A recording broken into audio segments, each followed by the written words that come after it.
Today's guest blogger is Jessica Dodge of Zooble.etsy.com. She's a mom with two wonderful children, Aiden, who's 10, and Sadie, who's 3. They are both great artists and love creating with their mom and inspire her to make bright, natural, handmade toys with the goal of developing imagination. Her favorite thing to do is to create something together that can be added to their house and make it a home. They've made stained glass windows, wall art, and quilts. Jessica says it's a great way to bond and also create something that you're proud of and maybe even pass on to future generations. They love to craft in the mornings and they use a lot of wood, paint, and felt, which is the base for these great felt houses that we're making today. Let's get started.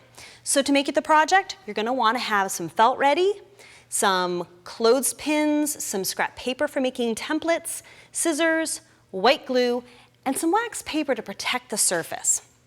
The way we're going to get started is actually by making the templates. And this particular house uses 4x6 paper. So you can either measure that out, or if you have a 4x6 index card, you can use it. Or if you have an old photo, just trace around that too. To make the sides of the house with the gable, you're going to measure up 4 inches and then cut an arrow into the corner. The way I like to do it is fold my paper so it makes a square, and then fold again and cut from there. Once you have your patterns all ready to go, you're going to want to go ahead and cut the pieces out. And you can use any color felt. I love some of these patterned pieces of felt and some of the ones that have the glitter and whatnot. And to make this super easy, I just use clothespins. You can use straight pins if you want, but I have a tendency to stick myself a lot and nobody likes that. So you just take the clothespins and then trim around to make all of your pieces. And you're going to need 2 of the ones with the gable and 2 of the ones that have the sides. And then 2 extras for the roof. So that's 2 of this color, 2 of the same, and then 2 of the contrasting color for the roof.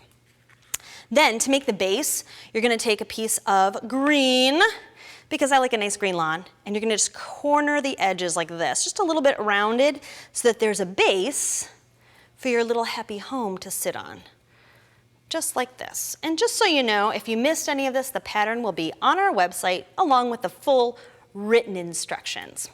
Okay, so by the time you do this, we're going to need to stiffen our felt next.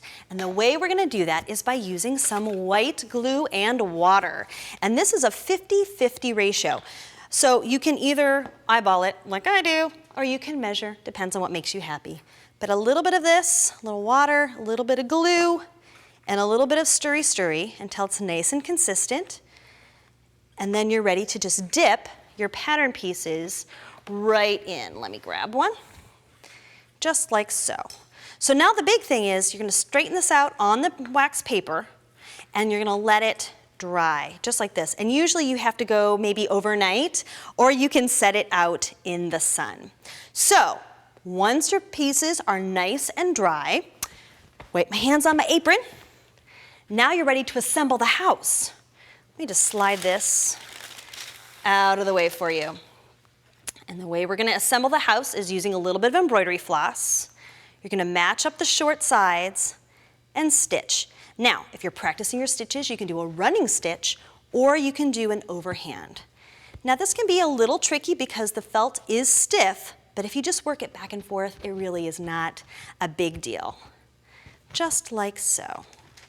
And you're going to assemble the house, as you can see, 2 sides, 2 long sides, and then the 2 roof pieces together. So for this one, we assembled the roof like this, and you don't make it go really close together. You give a little bit of room in your stitches so that it'll drape over the top.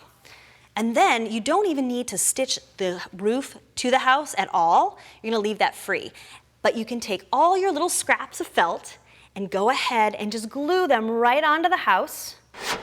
And you can put on some windows, you can put on a door, and again, just a little bit of white glue to put all of our accessories and accoutrements on. So I'll just glue down the panes on the window first so that they stay put, and then a little more glue so that I can put a window on the house. But you can make any accessory that you want. You can put in little flowers in the bushes. You can go ahead and add some grass around it. You can even take things around your house like rhinestones and even make it super glamorous. Now you're ready for some creative playtime.